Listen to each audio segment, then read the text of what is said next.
我们见过。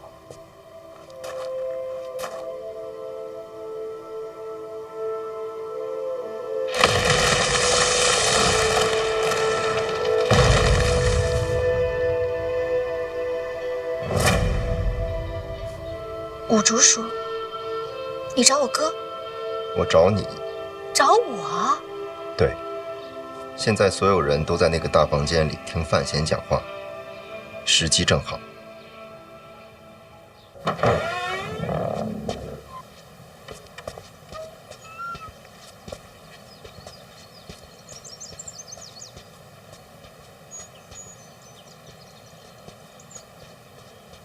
要不是你带我来这儿，我还不知道别院有这么个地方。我之前在这里住，所以很熟悉。你这次来怎么不找我哥？你怕死吗？当然怕。若为范闲呢？我哥怎么了？要你保护他。我哥有危险。或许有人要杀他。那没事的，我哥身手可厉害了。再说他有护卫。都没用，不够强。人可不少。再多也是一样。这么强，到底是谁要杀他？我大庆国运昌隆长久治安，正是维系金银价值的基石啊！所以啊，财富并不仅仅是指金银本身，更是与国运、国力息息相关。大家觉得我大庆国运如何呀？那自然是国运昌隆，军民臣贤。那就对了。这国运国力本就是维系财富乃至将来不断增长的重要底蕴。由此可见，我内库前景一片光明。各位，不妨放眼未来，若你们持有库债，意味着什么？意味着长远投资，稳赚不赔。还有这么好的事儿？那个，好啊！那个小范大人说的好啊！你听明白了吧？我明白。小范大人一番话如雷贯耳，醍醐灌顶啊！对。哎，各位，这小范大人是什么人啊？这可是国之重臣呐！既在监察院，又掌管内库，啊，人家都开口了。你们大家都听不懂吗？哎，小范大人，您那个什么库债，我出200两，就当给您大婚的贺礼了。哎呀，我小范大人为了内库亏空，尽心竭力做了这么多，200两银子你也说得出口？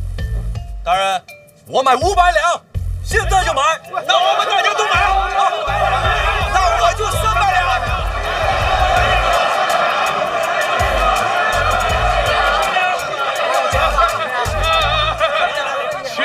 激昂啊，小范大人，那什么欠不欠债的，我们这样都不用还，是吧？我买5000两。什么？5000两？怎么想的呀？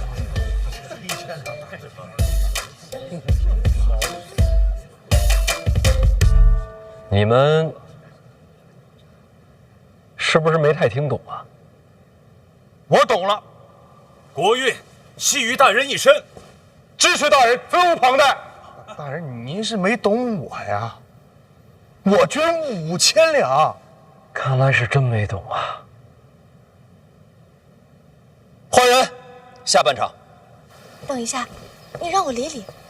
按你方才所说，你是说你在江南失意，杀人无数？差不多。那有没有可能，杀人的不是你？有可能。那就没事了。如若真有这么一个人，他的战力也该与我相近。冒昧问一下，你是什么战力？能打大宗师。你要我保护我哥，去抵挡一个大宗师？不是抵挡，是杀了他。杀一个大宗师，也或许是杀我。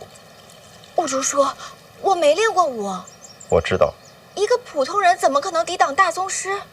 人改变世界，靠什么？勇气、智慧、美貌。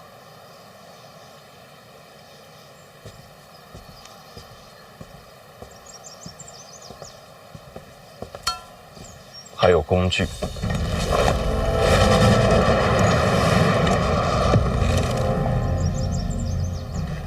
这是留给我哥的，怎么会在你这儿？是我拿出来的。偷的？如果我连自己都不再相信，我需要找一个人替我保护范闲。这里面的东西能伤害大宗师？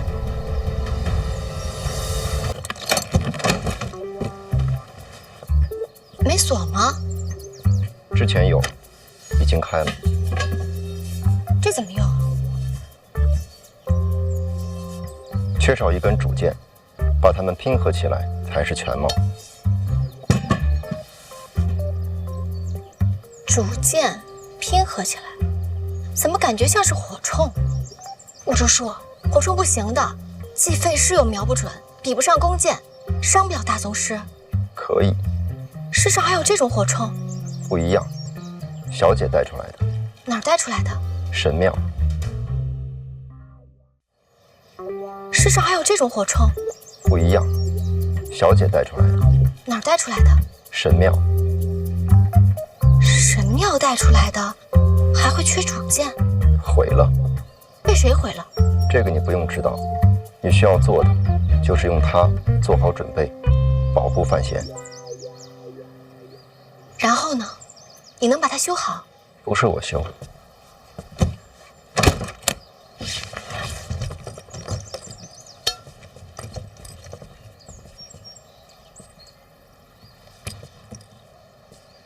保护范闲是个秘密。我不说，包括我哥吗？是的。为什么选我？在这个世界上，对你来说最重要的是什么？当然是我哥。这就是理由。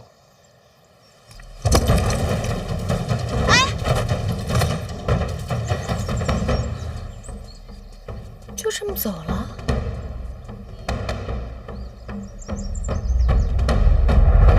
这小范大人说的，你听明白了吗？我知道。哎，晚上见。晚上见。告辞。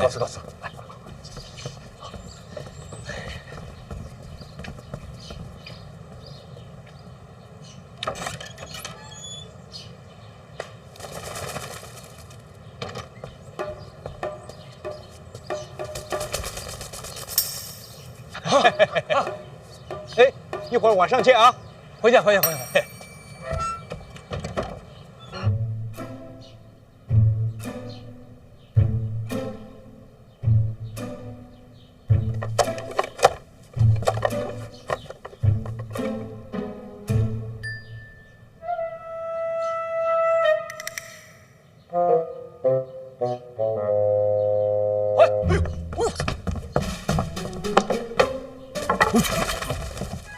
什么呀？我看这帮商贾都往那个外边撒鸽子，我不知道是啥，我说拿一看看。是不是给京都传信了？山上的事儿，得让京都的人知道。那为啥呀？这个他们自己不就是老板吗？那买不买库寨自己还说了不算。无根之木，岂能立足？你的意思，他们背后都有根？废话。那我把他放了。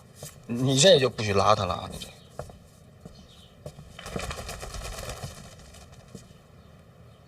范司者，你还真行啊，还能上台说话。那可不，姐，哎，我这么跟你说，范闲那套厉害归厉害，我都没听说过。但你得这么想啊，我要是都没听说过，那帮商贾们能懂吗？啊，你说范闲拽那些个词儿，什么国运吧，又财富吧，那商贾们根本就不明白，能打动他们的就俩字儿：皇室。你还得意起来？那不该我得意吗？说得意吧，其实还欠点什么，反倒是有点担心。担心什么？我本来以为啊，皇上一搬出来，他们吓得就把钱全交了。那可是你说，要是把消息传回京都，怎么了？库债这事儿前所未有，我怕他万一他要是触犯国法，可怎么办呀？那没事儿，那就好。下半场是你说的，军务戏言也是你讲的。要真出了事儿，拿你交差不就完了？啊！还不能憋着这个呢吧？我可是帮他呀！哎呀，我这不能，绝对不能。我们俩现在关系还不错。对，肯定不会。库债嘛，怎么能算犯法呢？当然算了。什么库债？我大清立国以来，从未听过此种事物。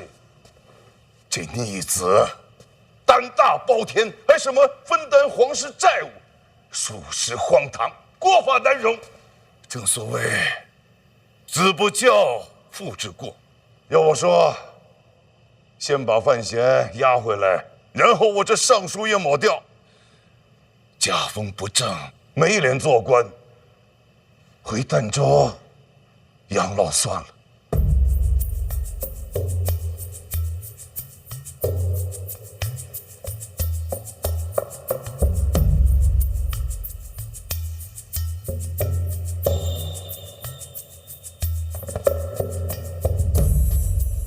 沈院长，别睡了。你在发火，喊我做什么呀？库债这事儿，你总得有个看法。我看不了。瞎了。内库财权不在监察院的监管之内，管不了。没说内库，说库债。听闻些，没听过。确实新鲜。库债一事，自古就未听过。依照大清的律法，也没有库债这一条啊。可若是治罪下来，也无法可依呀。这新鲜事儿，二哥怎么看呀？回太子的话，臣现在还在闭门思过，没陛下召唤，连门都不敢出，更别提善论朝政了。哎，说说无妨。无法可依，无理可循，但凭圣才而已。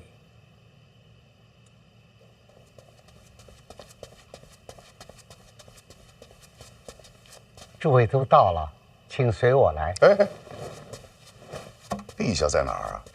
不知道。不知道，那你带我们去哪儿？后花园。深更半夜后宫花园，做什么？班花。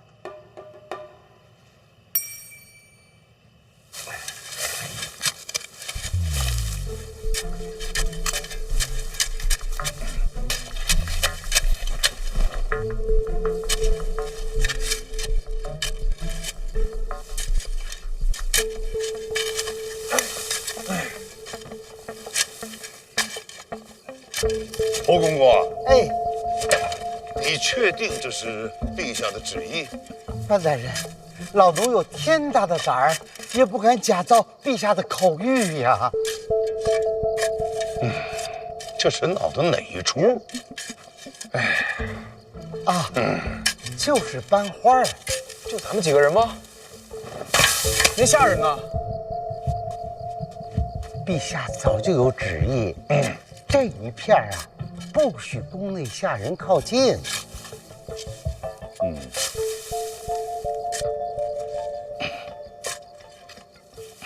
哎，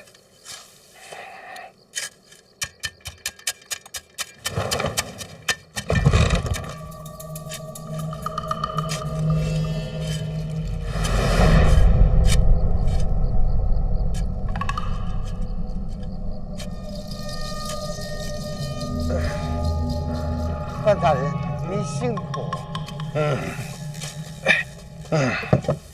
这赏菊大会每3年举办一次，之前都是在悬空庙吧？确实如此啊。这也不是什么珍贵的花，为何让我们亲自送过去啊？陛下喜欢啊。哎，陛下是想告诉我们，这赏菊大会啊，他很重视。那为何要在此时告诉我们这些呢？我记得往年的赏菊大会不是这个时候啊。改期了啊？改到何时？就在近日。改的什么日子还要再等等。等什么？等小范大人从苍山回到京都。啊？这赏菊大会为何要等范闲回来呀？陛下是这么说的。也就是说，陛下重视赏菊大会，但何时召开，要等范闲回京都。殿下，您说的没错。陛下是想提醒我们啊，赏菊大会重要，范闲更重要。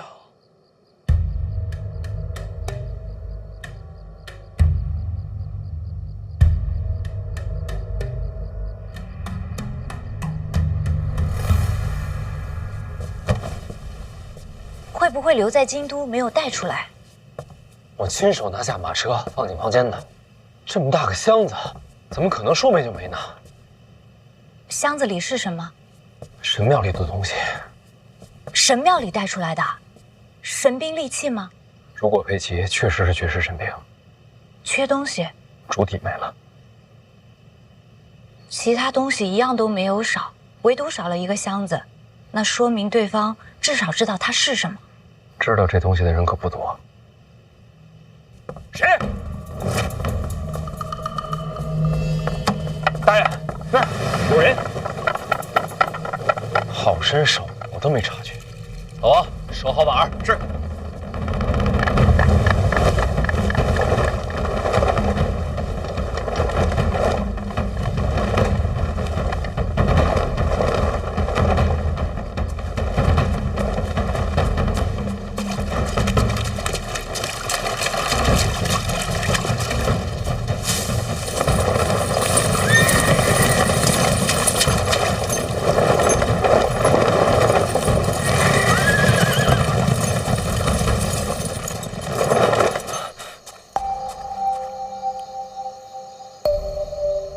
吃，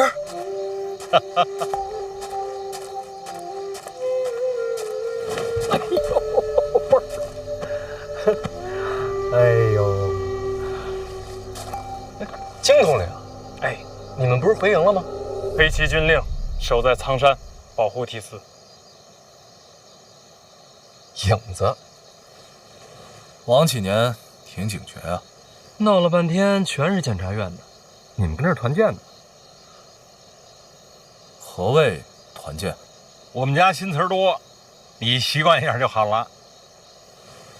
哎，老师啊，您怎么来苍山了？不是你在这儿吗？小范大人，你是不是丢东西了？你在我门口偷听。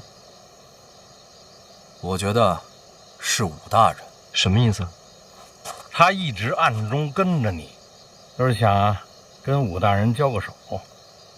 小范大人，你得了武大人的亲传，我们两个交手也是未尝不可呀。别动啊，动我就毒死你。那没事了是吧？啊，应该是没事了。走，就当我们不存在。那你也当我不存在。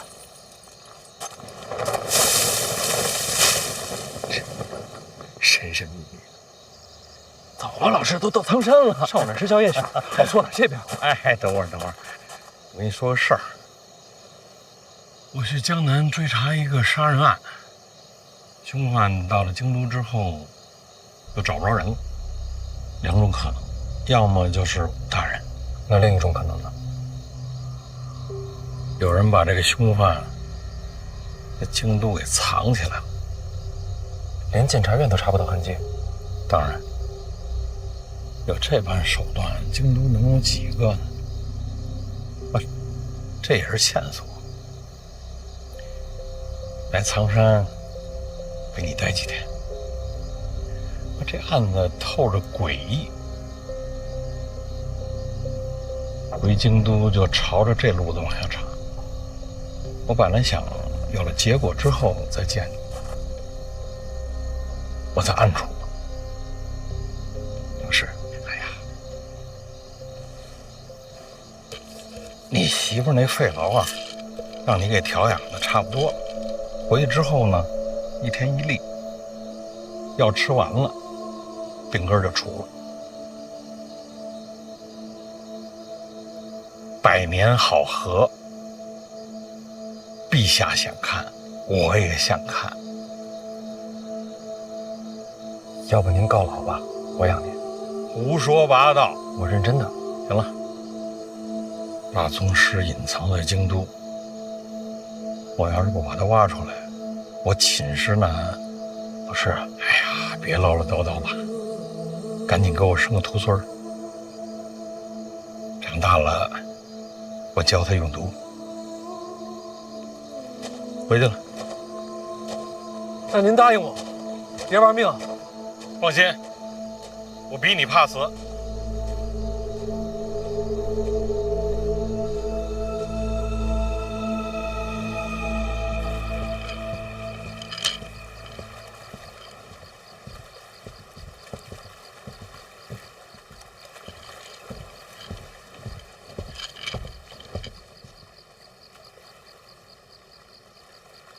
五竹说：“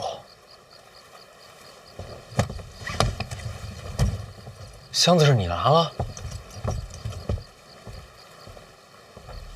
跟我来。你一直坐在这儿就没人发现你？也是。你是谁呀？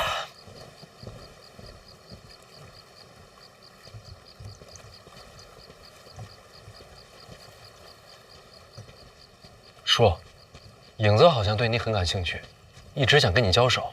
没兴趣。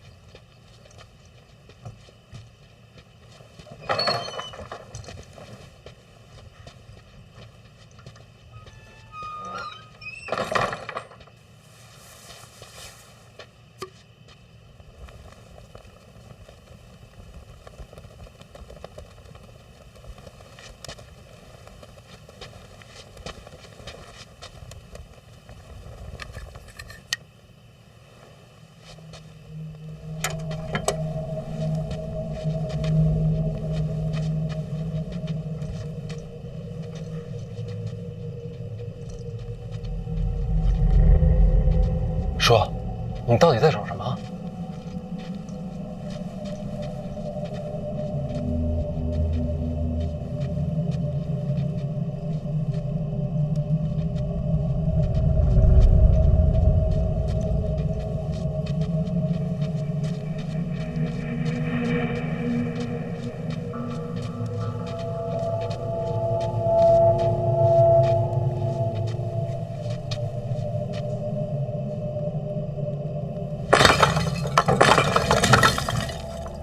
这里边有东西。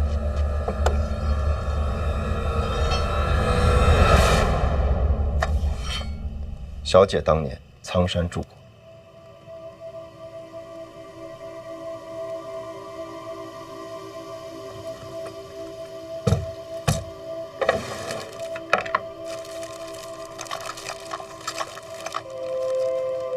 我娘藏的，本来该毁了，就像这箱子。这是我娘亲自毁的，为什么？遵循法则，超越时代的物品不能留存。谁的法则？神庙的？应该是。应该？忘了。既然这样，干嘛不全毁了？他又为什么留下这3个？超越时代的物品，不能留给这重启的世界。历史进程不该被影响。但你不一样，你是个错误。错误？你既是这世界的人，同时又源自过去。你是错误，是故障，是未知变量，也是逻辑漏洞。这是小姐原话。所以我那些记忆，难道是来自神庙？不知道，我只是复述。小姐留给你的是一线生机，修好它，你拥有扭转命运的3次机会。怎么修？去江南，去三大坊。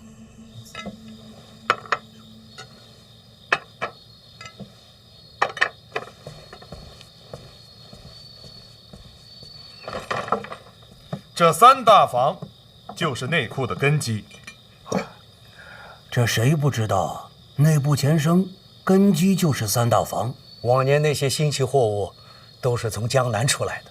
我问你们，三大坊如今在谁手里啊？当然是江南的名家呀。名家向来以长公主马首是瞻，他们真能把三大坊交出去？名家即便是富甲江南，也不能抗旨吧？抗旨是肯定不会。教什么？怎么教？这都是讲究。你我都是做买卖的，这还不明白吗？这么来说，范闲接管内库，前景不明啊。没错，咱们可千万不能让他给骗了。这万一买了什么库债，他将来拿什么还呢？所言极是，绝对不买。那咱们睡一觉就走。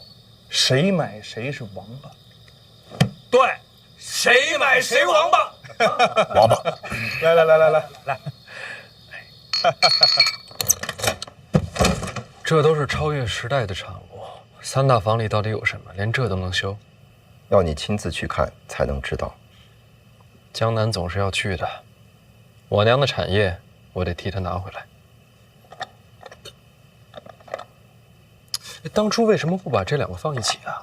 直接装这箱子里不行吗？小姐把这留给你，却又不想你真的修好它。为什么？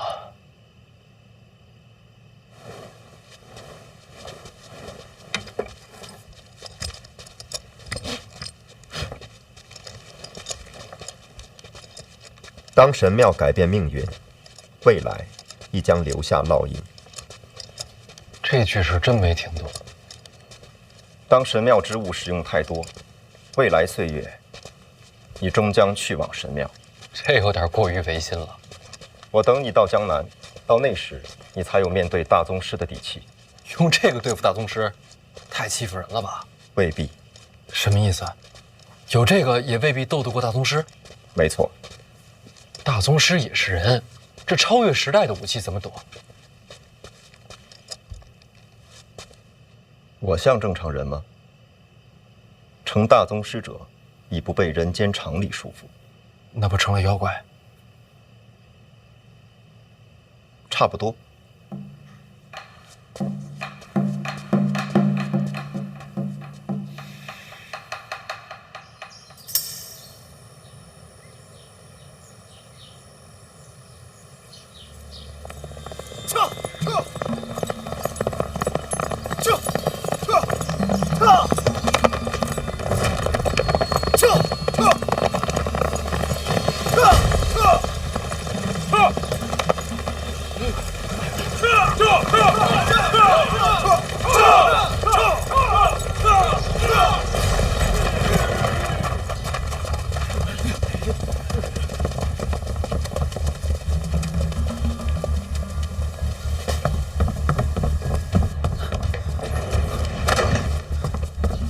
宫内传出消息，陛下要范闲回京都共赴赏菊大会。负债的事，陛下没提。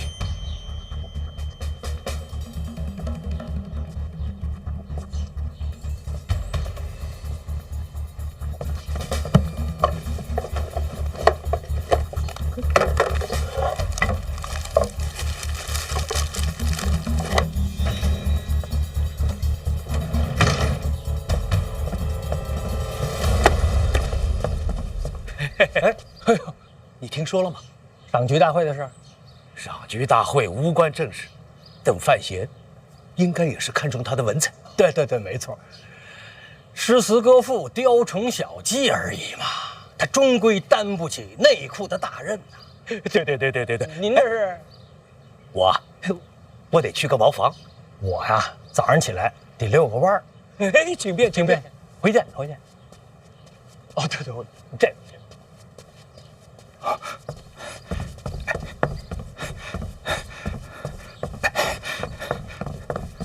哎，你不是去散步了吗？这是你们家茅房啊？嘿，我也佩服你，散步怎么散到这儿来了？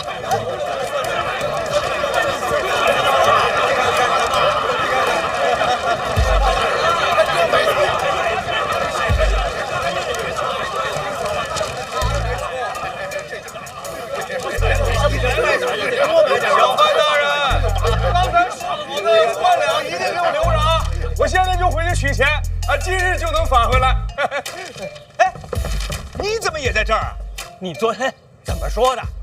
这王八这个？哎，这王八他买到库债了，告辞，告辞。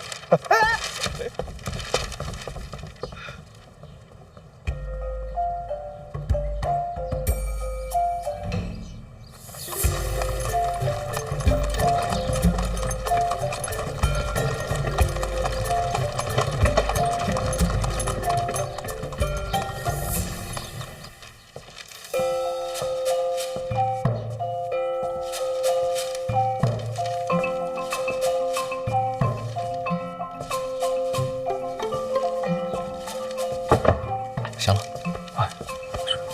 了，擦擦手。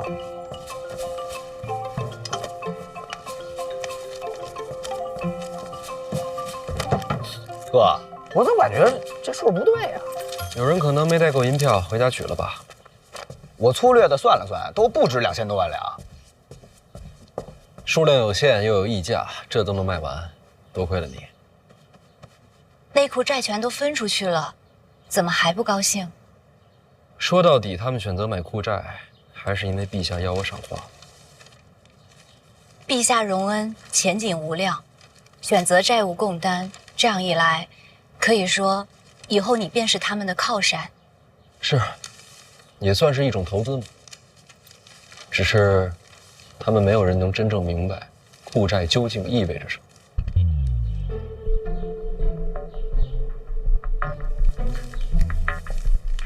国运与货币相连，这说明代表所谓财富的含义已经远远超越了过往的限制。哥，这几天我一直在琢磨你说的话，你说这庆国和财富之间，是不是不光是国运这么简单啊？好像还有别的联系。啊，这些商贾们因为陛下器重你，所以选择相信库债，相信内库的前景。所以，其实他们看重的不光是你，看重的是皇上，看重的是皇室的信用，是庆国的信用。没错，金银数量终究有限，而庆国的信用才是货币的基础。对，不光是庆国，北齐的信用也代表了北齐的财富，所以国家的信用就是财富。国家信用是财富。是货币的基础，那这之间缺什么呢？货币、信用。咱们出去，让他在这儿仔细想一想。货币、财富、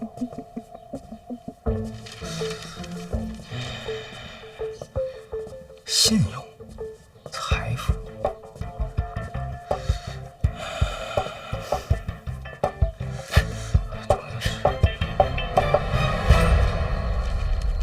货币、信用，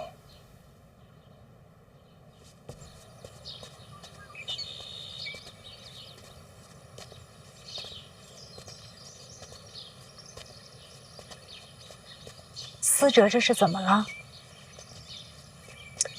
看到了新的世界。这小子啊，在商贾之术上还真是个天才。你俩都是。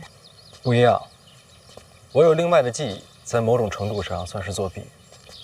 如果我俩交换，最起码在商贾之术上，我没他这悟性。这一点上，他比我强。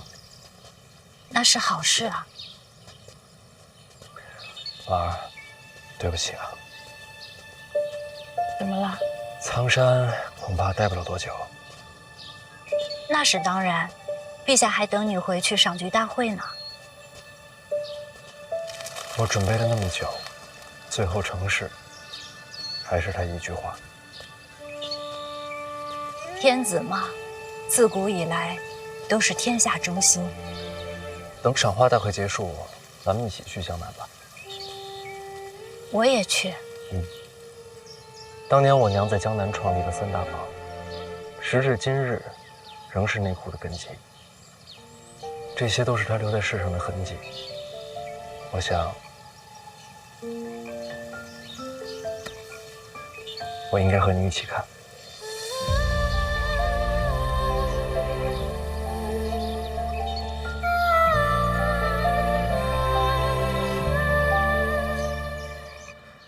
那国家信用连结着货币，那平衡这两者得需要一个铺子呀。但我从来没见过这种铺子。那这种铺子该叫什么呢？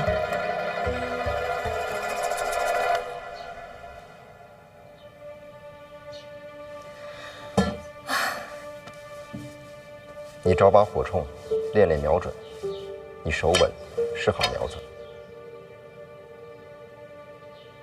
保护范闲是个秘密。你要我保护我哥，去抵挡一个大宗师？不是抵挡，是杀了他。杀一个大宗师，也或许是杀我。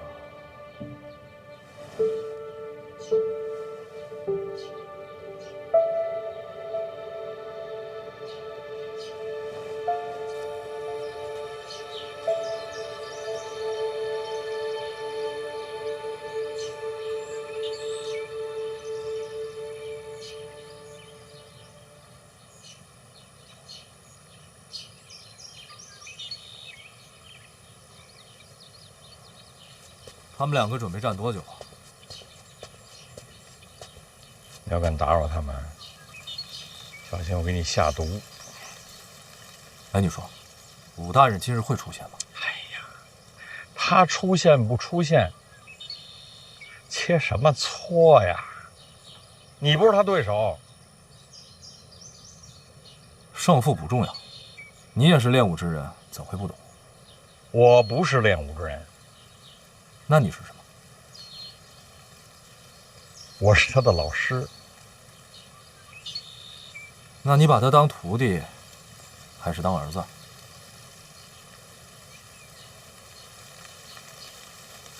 看来今日武大人是等不到，我先回京都，你多加小心。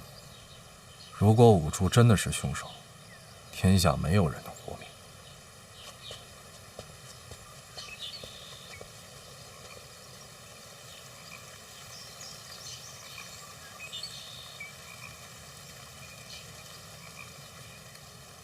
徒弟还是儿子，不都一样吗？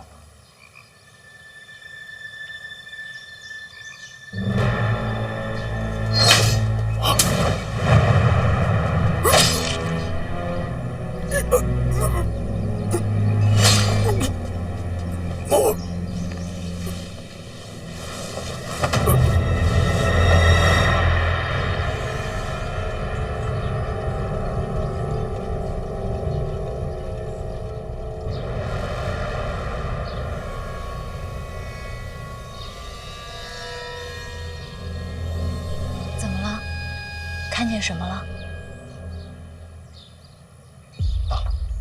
没什么。辛苦了。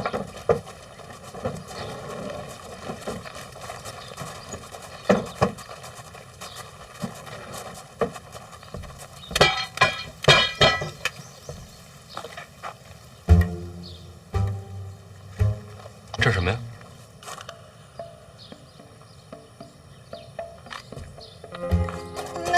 没什么。我都看见了，你买了把火铳。对呀。是有人欺负你吗？没有啊，就是我自己有兴趣。哦，那就好。你用的时候注意安全啊。嗯。思哲呢？他最近恍恍惚惚的。啊，又来了。哎，哥，姐，来了，该走了。嗯，是该走了，都在等你了。不是姐，我那意思，我该去北齐了。去北齐？啊，我跟哥都商量好了，娘也同意了。想好这个通商的主理人该做什么了吗？我想来着，而且越来越清晰了。我这几天一直在琢磨你说的话，什么国家信用啊、货币基础啊，我感觉这之间啊必须得有一个铺子调节平衡。那这个铺子如果开在庆国呀，估计连怎么死的都不知道。它必须开在北齐，北齐现在是大战刚败，百业待兴，正是好机会。我能抓住这个机会，这个铺子前所未有，我这是开万世之先河。往小了说啊，咱就挣点钱；要是往大了说，整个北齐的国运都在弟弟手心里攥着呢。名字想好了吗？想了想了，哎，你们俩也帮我参谋参谋。你看啊，那个卖米的叫米行，卖布的那叫布行。咱这个跟钱有关系，叫钱行是有些太直白，太粗俗了。钱它不就是银子吗？所以就叫饭行。那你提银子干什么？我是这么想的，咱都开万世之先河了，咱老范家咱得名垂青史，青史留名。名字可以再斟酌。那饭行不好，那要不叫闲行、弱行、折行？哎呀，算了算了，哎，回头我路上慢慢想吧。哎呦哥，你知道，我现在特别激动，我好像就这辈子终于知道为什么而活了。这就叫做人生目标。对，我找着人生的目标了。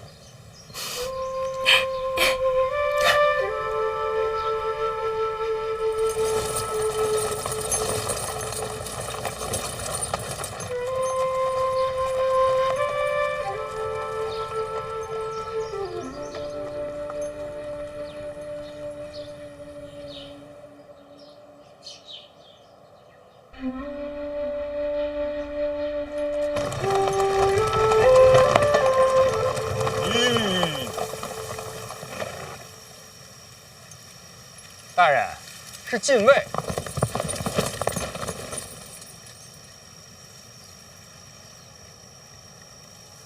这就是赌我来的。黑旗候命，随时可以冲阵。哎，别，这可是禁卫，天子之师。不用担心，黑旗才是天下第一强军，绝不会输。不是，我担心的是这个嘛。老王的意思啊，冲禁卫可是重罪。院长交代，苍山一行受提司调遣，黑旗只遵军令。哎，来人了啊！这位不也是熟人吗？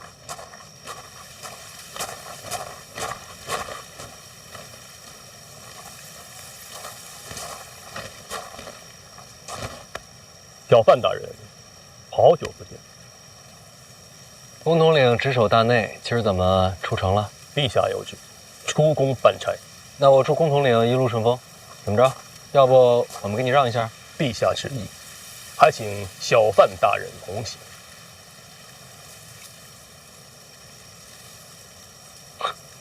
我才刚下苍山就找回来了，消息这么灵通。在下只懂听旨，其他的真不明白。那怎么说？公统领带个路，我们后面跟着。不必劳师动众，只需小范大人一人作业。说是旨意，有圣旨吗？这么小？陛下口谕，该省要省。咱们这陛下呀，还真是勤俭节约。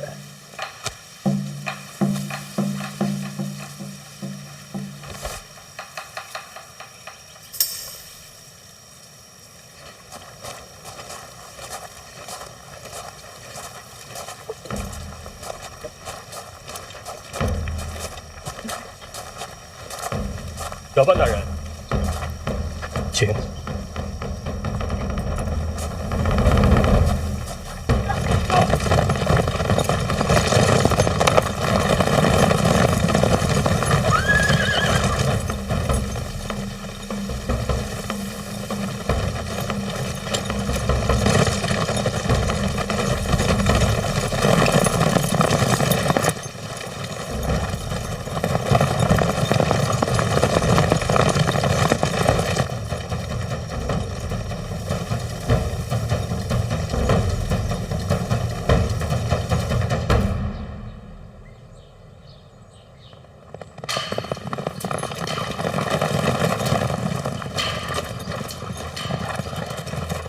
小范大人，这边是皇室历年赏花之地。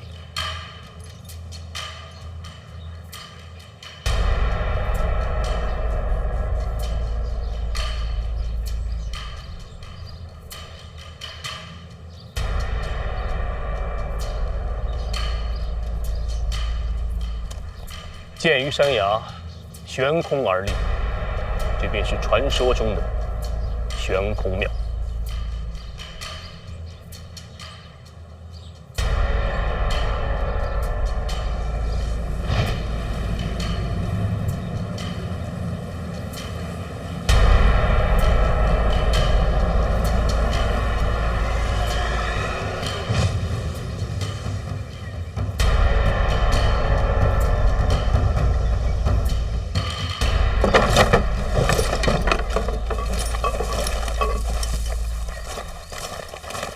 这是庆国最早的一座，据说，是信奉神庙的苦修士一砖一瓦铸建而成。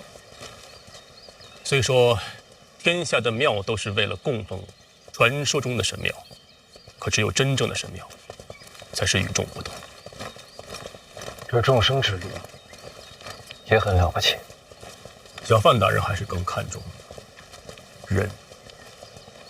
当然。不然叫什么人间啊？过几日便是赏菊大会，咱们的差事就是把这些运到上面去。那我在这儿有什么用啊？陛下说了，这几盆你要亲自搬上去。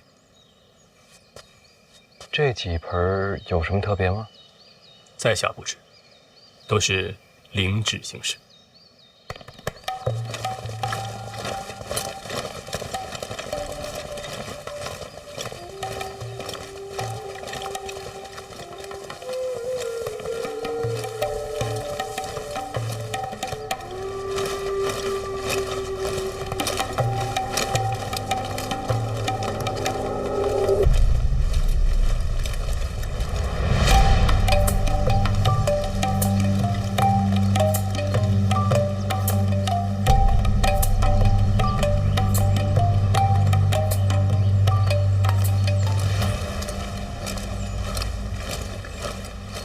每3年一次，已成了惯例。要是有人图谋不轨，这就是机会。